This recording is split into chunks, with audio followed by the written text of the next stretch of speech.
घर जाने के बाद 11:45 को करके अप्रॉक्स टाइम एक ग्रुप मैसेज आया। एक रात में एक इंसिडेंट हुआ, एक लड़की को मौत हो चुका है। चेस डिपार्टमेंट में जो हुआ, एक लड़की को मौत हुआ और शायद मर्डर है और रेप भी हो सकते हैं। 10 एम में, मतलब 10 AM 10 मिनट्स में उसका इंफॉर्मेशन हुआ, जो डेथ रिपोर्टिंग। और इसका जो डेथ सर्टिफिकेट इशू हुआ वो 12:44 PM में। अब ये 3 घंटा का जो गैप है, 2-3 घंटा का जो गैप है, ये तो एक्सप्लेनेशन नहीं है। क्योंकि एक्सप्लेनेशन क्यों नहीं है, देखिए उतना टाइम क्या कर रहा था। अभी हम लोगों का जो क्वेश्चन है, जो 11 और जो 11 फीट है, 11 फुट में कोई फुटप्रिंट नहीं है, इसका क्या गारंटी है। मैंने ड्यूटी करके इधर गया, मेरे पास कोई इन्फॉर्मेशन नहीं आया, और जो बाहर का डॉक्टर उनको पता चल गया और वो क्राइम सीन पहुंच चुका है। ये जो चीज है ना, ये चीज थोड़ा कंट्रोवर्शियल नहीं, पूरा का झूठा लग रहा है। इसलिए लग रहा है जो एविडेंस भी टेम्पर हुआ। जिस दिन यहाँ पे डॉक्टर का रेप एंड मर्डर हुआ था, उस वक्त आप यही इमरजेंसी डिपार्टमेंट में ही थे। क्या हुआ था उस दिन एक्चुअली? देखिए, मेरा ड्यूटी था 8 PM से अगले दिन 8 AM तक। उस टाइम में कुछ भी नहीं हुआ, हम लोगों का किसी को कुछ पता नहीं था, क्योंकि इमरजेंसी में बहुत सारा पेशेंट था, हम लोग उसमें बिजी थे। और 8 AM के बाद मेरे जो हैंड ओवर आया डॉक्टर पॉली समद्दर मैडम, उसको हैंड ओवर देके हम लोग कॉलिग चाय पी के मैंने 9 AM तक उधर थे। 9 AM के बाद हम घर चला गया। घर जाने के बाद 11:45 को करके अप्रॉक्स टाइम एक ग्रुप मैसेज आया। एक रात में एक इंसिडेंट हुआ, एक लड़की को मौत हो चुका है। तो तब भी मैंने मैडम को कॉल किया और इधर उधर कॉल घुमाया। तो मेरे को जो पता चला, तो पता चलने के बाद मेरा पता चला जो चेस डिपार्टमेंट में जो हुआ, एक लड़की को मौत हुआ और शायद मर्डर है और रेप भी हो सकते हैं। तो अभी क्या हुआ, मैडम जो मेरे को मैडम बोला था जो उसको चेस डिपार्टमेंट का जो HOD है डॉक्टर अरुणाभ दत्त चौधरी, उन्होंने मैडम को आके वो 10 AM के बाद बोला था, देखिए मेरा डिपार्टमेंट का एक PGT का डेथ हो चुका है, आप मेरे साथ चलिए और ये डेथ कंफर्म किया और इसके बाद क्या फॉर्मेलिटी हुआ वो दिखाएंगे, करिए। तो देखिए कोई भी पेशेंट एडमिट नहीं है, वो तो ऑन ड्यूटी पे थे, सो वो एडमिट नहीं थे। तो इसलिए उसका जो डेथ कंफर्म करने का जो आदेश है, जो स्टैंडर्ड ऑपरेटिंग प्रोसीडियर है, वो इमरजेंसी मेडिकल ऑफिसर के पास है। तो स्टैंडर्ड ऑपरेटिंग प्रोसीडियर के हिसाब से वो लड़की को बॉडी इमरजेंसी में लेके आना चाहिए। लेकिन ये तो एक सेंसिटिव केस है, एक लेडी डॉक्टर का उसी ड्यूटी हॉल में मौत हो चुका है। तो मैडम उसको मैडम जाके देखा, जी बॉडी ठीक है, कोई बात नहीं, हम देख लेंगे। तो उसके बाद जब उन्होंने जाके देखा, जो भी देखा है, उनको HOD को बोला, जो देखिए आप लोग भी प्रोफेसर है, हम भी डॉक्टर है, आपको भी एक्सपीरियंस है, डेथ आप लोग डिक्लेयर किया, हम भी कर रहे हैं, आप एक काम कीजिए, उनके घर वाले को फोन कीजिए और आधार कार्ड लेके आइए, मेरे इमरजेंसी में लेके आइए। इमरजेंसी में एक टिकट करना पड़ेगा, उसके बाद आधार कार्ड के हम लोग डेथ सर्टिफिकेट इशू करेंगे। उसके बाद पोस्टमार्टम रूम में जाएंगे time and cause of death जानने के लिए। तो अभी क्या हुआ, वो अरुणाभ सर उनको रिफ्यूज किया, जो ऐसा ही मैडम जो बोला, जो शायद वो रिफ्यूज किया, इसलिए वो नहीं हो पाया, मतलब वो नीचे नहीं आया था। तो अभी कोलकाता पुलिस, टाला पुलिस का जो रिपोर्टिंग है 10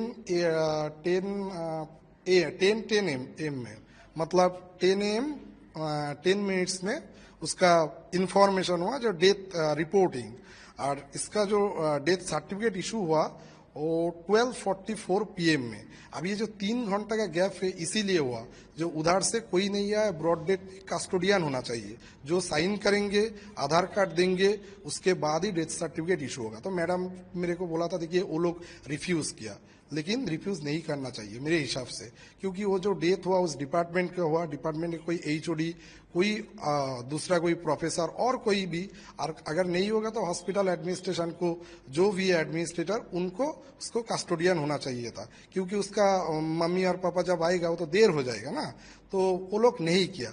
अब ये 3 घंटा का जो गैप है, 2-3 घंटा का जो गैप है, ये तो एक्सप्लेनेशन नहीं है। क्योंकि एक्सप्लेनेशन क्यों नहीं है, देखिए उतना टाइम क्या कर रहा था। जो मेरा जो कंफ्यूजन है, और जो डॉक्टर लोग अभी आंदोलन कर रहा है, जो लाल बाजार के सामने जो धरना दे रहा है, इसीलिए देखिए उस 3 घंटा में वो लोग क्या किया, इसलिए कंफ्यूजन है। उसके बाद कुछ वायरल वीडियो न्यूज में आया था, उस वायरल वीडियो में दिखा रहे थे जो सेमिनार रूम में जो बॉडी मिला था, तो उसका वो मैडम DC सेंट्रल मैडम बोल रहा था, जो कॉर्डन ऑफ किया 40 फीट में 51 फीट का लंबाई में।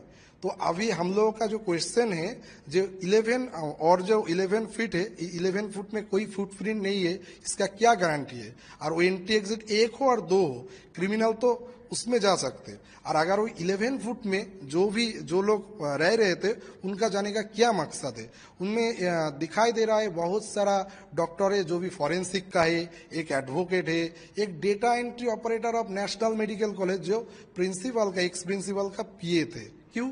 उसका क्या काम था? Data entry. वो नेशनल मेडिकल कॉलेज में पोस्टेड, इधर बोल रहा है वो एक प्रिंसिपल का पीए। जो भी है, पीए है तो क्राइम सीन में किया है, और उधर कोलकाता पुलिस खड़े थे, तो एक क्राइम सीन हुआ। जब क्राइम सीन कॉर्डन ऑफ कर दिए गए, वो तो कोलकाता पुलिस के अंडर है अभी। तो अभी उधर इस लोग कैसे जाएंगे? प्रिंसिपल का एक एडवोकेट है, उसका क्या काम है? उधर कोई काम नहीं है, इनका दूर दूर तक कोई रिलेशन नहीं है। और जो डॉक्टर है, कोई डॉक्टर बर्धमान मेडिकल कॉलेज का, कोई वो मालदा और आदर्श मेडिकल कॉलेज का, उसको कैसे इन्फॉर्मेशन पता चला? देखिए, मैंने ड्यूटी करके इधर गया, मेरे पास कोई इन्फॉर्मेशन नहीं आया, और जो बाहर का डॉक्टर, उनको पता चल गया और वो क्राइम सीन पहुंच चुका है। ये जो चीज है ना, ये चीज थोड़ा कंट्रोवर्शियल नहीं, पूरा का झूठा लग रहा है। इसलिए लग रहा है जो एविडेंस भी टेम्पर हुआ।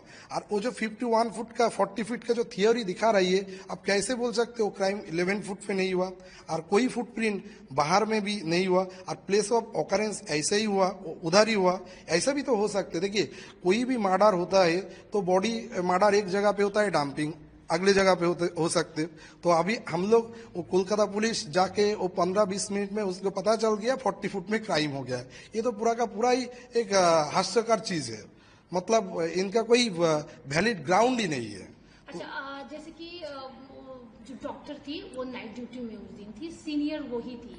तो हॉस्पिटल्स में तो ऐसा होता है ना कि जूनियर्स उनके अंडर में हो, या पेशेंट के बारे में जूनियर सीनियर्स के पास जा जाके बार बार पूछा जाता है, या फिर चेकअप के लिए, या XYZ काफी काम होते हैं। लेकिन 3 बजे से लेकर 9 बजे तक क्या एक बार भी किसी ने डोर नॉक नहीं किया, या फिर ये जानने की कोशिश नहीं की कि ये डॉक्टर मैम है कहाँ इतनी देर?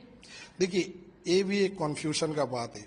उसी जो देखिए, एक मेडिकल कॉलेज है, प्राइमरी हेल्थ सेंटर नहीं, एक डायनामिक डिपार्टमेंट है। सभी टाइम पेशेंट का सर्विस चल रहा है।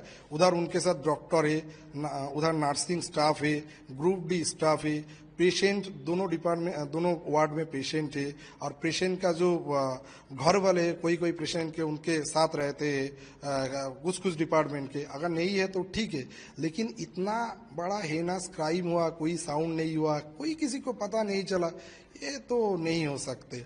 और एक बात देखिए, अगर 2 PM और 3 PM वो लड़की खाने के बाद सेमिनार रूम में सो गया, ठीक है, कोई बात नहीं।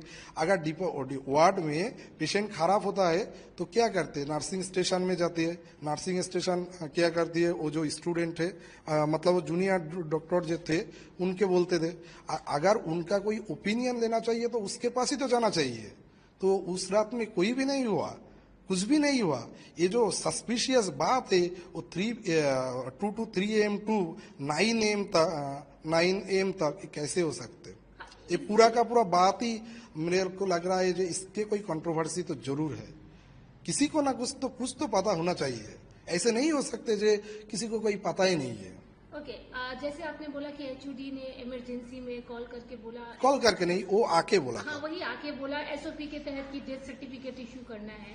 तो बॉडी जिस तरह से देखा गया था, एज ए डॉक्टर क्या लगा था कि ये एक नॉर्मल डेथ है या रेप या गैंग रेप? देखिए, मैडम थे, तो मैडम जो मेरे को डिस्क्रिप्शन दिए थे, और वायरल तो सोशल मीडिया पे उसका पिक्चर भी वायरल हो गया था। ऑफिशियली हम तो नहीं बोल सकते, लेकिन सोशल मीडिया के बहुत सारे लोगों को पता चल गया, जो उनका बॉडी भी वायरल हो गया था। और मैडम के एक कॉलीग के सबका जो भी डिस्क्रिप्शन मैंने सुना है, वो तो सुइसाइड नहीं हो सकते, वो तो clear cut case of homicide case. क्योंकि देखिए कि कोई अंडर गारमेंट्स और लोअर वाली कोई उनके अंडरवेयर नहीं थे, वो ऐसे हालत में तो कोई सुइसाइड नहीं कर सकते। तो ये तो कोई रॉकेट साइंस, फॉरेंसिक साइंस भी जानना नहीं चाहिए, इसलिए तो ये बोल ही सकते होमिसाइड है। क्योंकि किसी के ऊपर कोई सुइसाइड के बाद वो मतलब ड्रेस छोड़ के, ड्रेस खुल के कोई भी सुइसाइड नहीं कर सकते, ये तो नहीं हो सकता।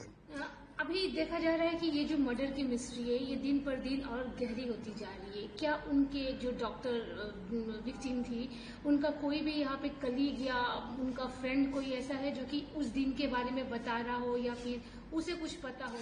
देखिए, कोई भी कहीं पे भी कोई घटना हुआ ना, उसका घटना का उनका आसपास लोगों का कुछ पता चलता। लेकिन इधर क्या हुआ, इस क्राइम के बाद 1 महीना ऑलमोस्ट हो गया, 1 महीने नहीं, 1 महीने से थोड़ा सा कम है, आज तक मैंने सुना नहीं जो किसी से कोई पॉजिटिव रिस्पॉन्स इधर उधर सुना नहीं। अभी ये लोग जा रहा है, जो भी विटनेस है और जो भी स्टेक होल्डर है, वो सीबीआई ऑफिस में जा रहा था, कोलकाता पुलिस में जा रहा था, वो लोग क्या बोल रहा है हम तो नहीं बोल सकते। लेकिन हम लोग किसी के पास कुछ भी सुना नहीं, जो वो एक ही बात शायद वो बोल रहा है जो कुछ देखा नहीं। यही कंट्रोवर्शियल है, कैसे हो सकता है।